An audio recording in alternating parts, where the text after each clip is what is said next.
Assalamualaikum warahmatullahi wabarakatuh. Perkenalkan, nama saya Wela Panesa, NPM 17510100151. Saya Almer Atusolihah, NPM 17510100005. Saya Kausa Fitri ZP, NPM 1751010045. Nama saya Desi Selawati, NPM 17510100184.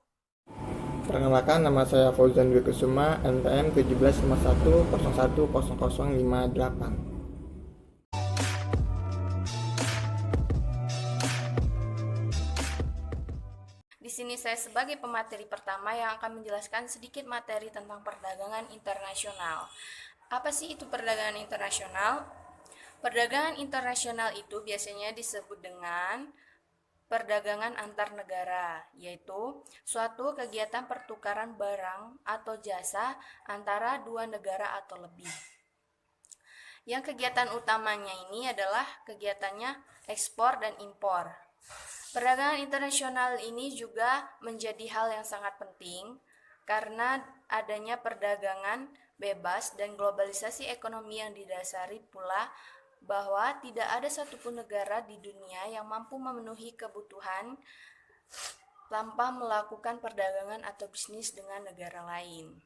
Artinya, perdagangan internasional ini dapat mendorong industrialisasi, terus kemajuan transportasi, globalisasi, dan kehadiran perusahaan multinasional. Mungkin itu saja materi yang dapat saya sampaikan. Selanjutnya akan disampaikan oleh pemateri kedua.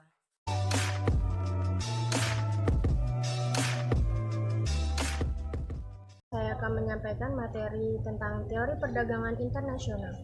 Yang pertama, teori keunggulan absolut menurut Adam Smith. Hubungan perdagangan dari dua negara pada umumnya terjadi karena terdapat perbedaan biaya mutlak, yaitu perbedaan biaya yang terjadi karena faktor-faktor khusus yang dimiliki oleh suatu negara tertentu dan tidak dimiliki oleh negara lain. Selanjutnya, kritik terhadap teori keunggulan absolut. Bila hanya satu negara yang memiliki keunggulan absolut untuk kedua jenis produk, maka tidak akan terjadi perdagangan internasional yang menguntungkan. Kemudian, terdapat teori comparative advantage menurut J.S. Mill. Setiap negara akan berusaha untuk melakukan produksi dan mengekspor barang atau jasa yang memiliki comparative advantage terbesar dan sebaliknya akan melakukan kegiatan impor terhadap barang atau jasa yang memiliki comparative advantage. Kemudian, teori comparative cost menurut David Ricardo. Suatu negara akan memperoleh manfaat dari perdagangan internasional jika melakukan spesialisasi produksi dan mengekspor barang di mana negara tersebut dapat berproduksi dan mengekspor barang relatif lebih efisiensi, serta mengimpor barang di mana negara berproduksi relatif kurang atau tidak efisien.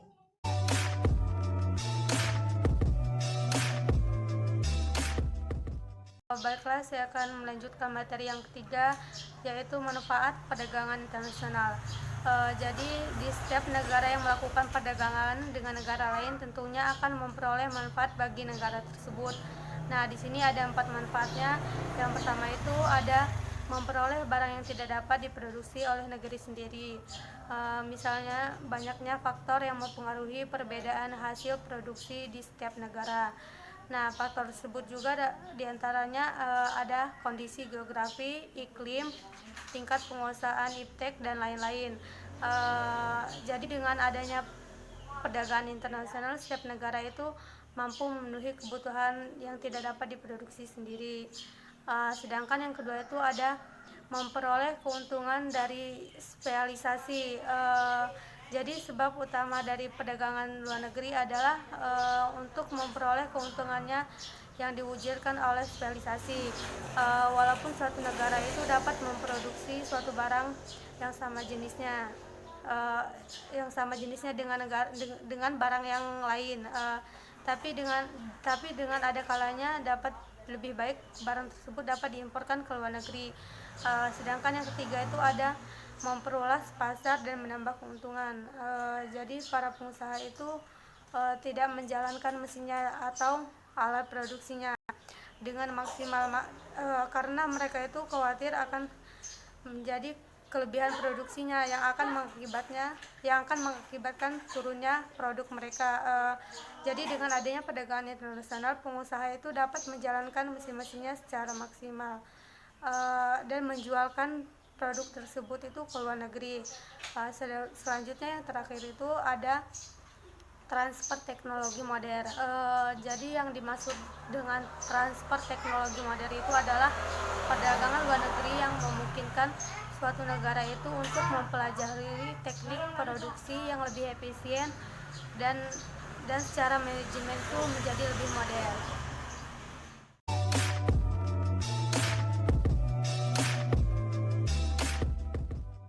Baiklah, saya akan melanjutkan materi tentang peranan perdagangan internasional dalam pertumbuhan ekonomi.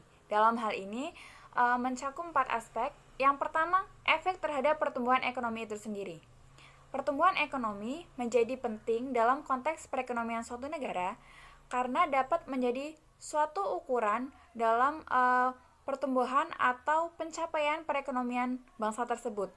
Dan hal yang dapat dijadikan motor penggerak bagi pertumbuhan ekonomi suatu negara adalah perdagangan internasional. Maka dari itu, suatu negara harus melakukan perdagangan internasional.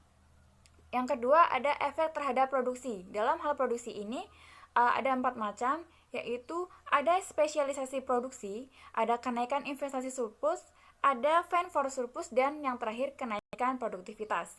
Yang ketiga, dalam hal spesialisasi, perdagangan internasional mendorong masing-masing negara ke arah spesialisasi dalam produksi barang atau jasa, di mana negara tersebut memiliki keunggulan komparatifnya.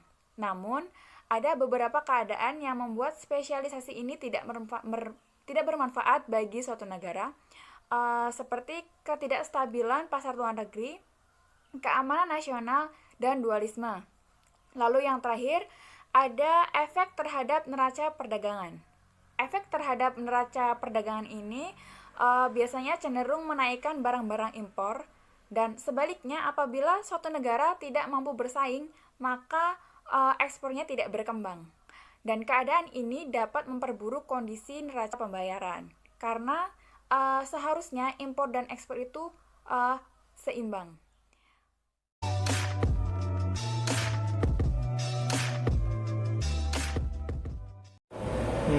Saya membahas tentang di bab 3 itu analisis jurnal berjudul Peranan Perdagangan Internasional sebagai salah satu sumber pendapatan atau pertumbuhan ekonomi di Indonesia.